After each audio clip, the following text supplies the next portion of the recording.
pouquinho só.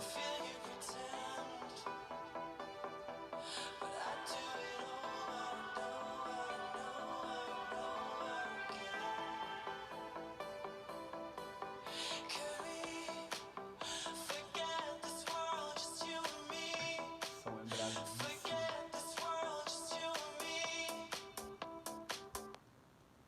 Fala galera, mais uma vez com vocês aí, terceiro vídeo sobre medicina, né, medicinando com Ru. Hoje ainda é sobre fisiologia, eu juro que tá acabando, só tem mais 2 vídeos em relação a físio, a matéria ela é extensa. Vamos lá então, hoje eu tenho uma colinha aqui comigo, na verdade, porque a matéria era um pouco mais, ela abrange muitos tópicos, eu preciso ter uma noção de cada tópico para poder abordar para vocês. O macro da matéria chama-se fluxos em fisiologia. Então, fisiologia dos fluxos, para resumir melhor. É sobre vasodilatação, vasoconstrição, quando você precisa ofertar mais O2 para os seus tecidos, quando você precisa vasoconstringir, né, digamos, os vasos ali para poder ter uma pressão maior, para poder ter um fluxo menor, uma resistência maior. Então, é sobre isso, mais ou menos, que eu vou abordar. Bom, primeiramente eu queria falar para vocês em relação para que serve o transporte no nosso organismo. O mais importante é o que? É a nutrição de O2, né? Então, as hemácias, né, a hemoglobina vai carregar o O2 e vai passar por todos os tecidos, né, do nosso organismo, tecidos biológicos, organobiológicos, para nutrir com O2, com vários nutrientes aí. Pode ser qualquer tipo de nutriente. E também carrega CO2, mas em uma maior quantidade de O2, oxigênio. Serve também para retirar metabólitos, né? Metabólitos que não precisam mais estar ali. Por isso que o nosso O2 ele fica sujo, para depois tornar um O2 novamente, né? Um sangue mais limpo, mais conservado. E o que mais? Ele também converte hormônios, o nosso transporte ele faz isso, não de O2, mas o transporte, né? O fluxo sanguíneo também tem a função de conversão de hormônios aí, como um todo, no geral. E tem várias mais outras coisas que não é o caso falar, que ele faz muitos outros processos, a circulação ela ajuda na homeostase, né? Ali no controle, por exemplo, no controle tipo, biológico mesmo, no controle ácido-base, por exemplo, consegue regular aí a situação, né? Controla o fluxo, né? A demanda de sangue, a demanda de oxigênio, a demanda de maior volume, por exemplo, controla uma patologia hipertensiva. Então tem todo um complexo de informações, mas eu só queria mesmo falar algumas funções do que é a circulação para vocês.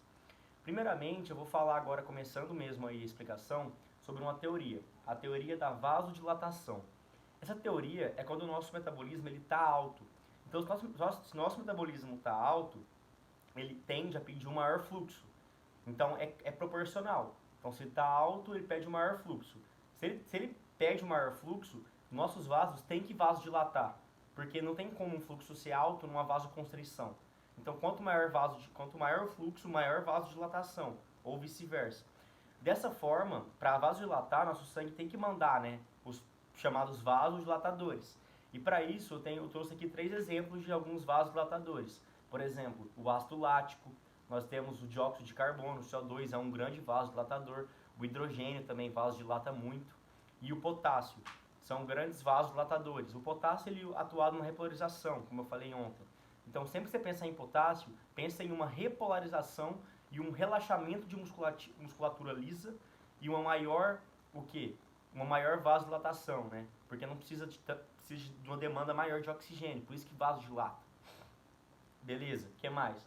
Também vou abordar um pouco sobre a adenosina, que as células cardíacas elas mandam a adenosina para que haja maior fluxo. Então também é uma vasodilatadora. Ela vasodilata para passar mais... quando o metabolismo está muito alto, precisa de vasodilatar para ter um maior fluxo, para ter uma maior nutrição tecidual. Então é tudo constante, é tudo uma sequência dinâmica aí. E aí também falando da vasodilatação, temos também uma contrapartida, que é o tônus simpático. Todos nós sabemos, ou não, já estou explicando agora, que o nosso sistema nervoso simpático, né, o tônus simpático, ele vasoconstringe. Normalmente ele é usado na luta e fuga. Então se você está correndo com medo, ele vai atuar. Então ele vai vasoconstringir ali para você poder ter né, para poder ter uma ação mais rápida.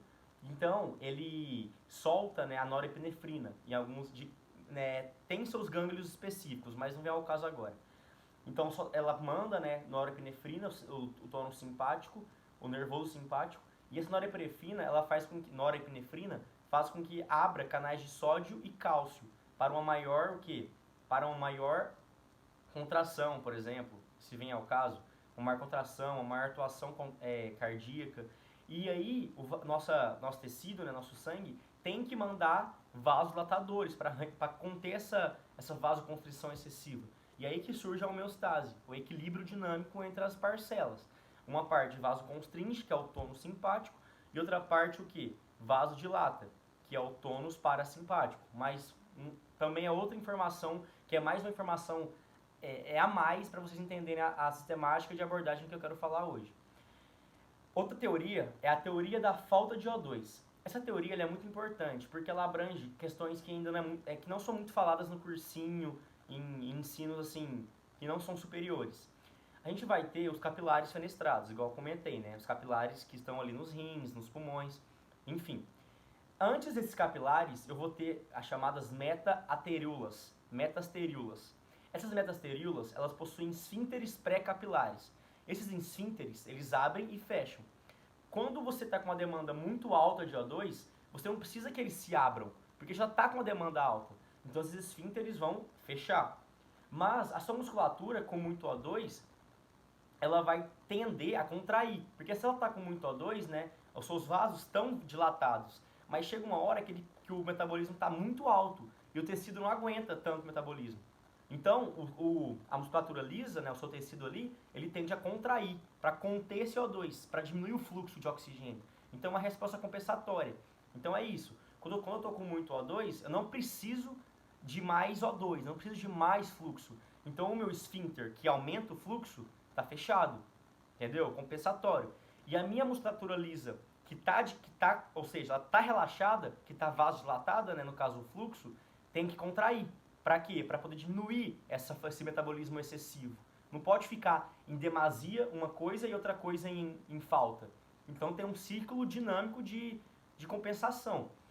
Outra parte, né, outra abordagem é quando você está com pouco O2. Se eu estou com pouco fluxo de O2, o meu esfíncter tende a abrir para aumentar o fluxo. Então, o meu esfíncter pré-capilar tende a abrir. E aí, se eu estou com pouco O2, o que vai acontecer? A minha musculatura lisa, ela está contraída, provavelmente está vasoconstringida. Então, ela vai tendar, eu digo assim, a musculatura lisa ela está contraída, meu vaso está vasoconstringido, nesse sentido. E aí, a minha musculatura tende a relaxar, e meu vaso tende a vasodilatar, para poder aumentar esse fluxo. Então, é tudo uma questão regulatória. E essas duas partes trabalham juntas para poder manter quem? A homeostase. Então, é assim que funciona. Galera, já está em 10 minutos de vídeo. Para não estender tanto, eu vou abrir outra aba de vídeo aí, outro vídeo para vocês, porque o YouTube não aceita vídeos muito grandes. Bom, pelo menos no começo para mim, né? Então eu vou fechar agora. Encerrei uma parte da aula aqui.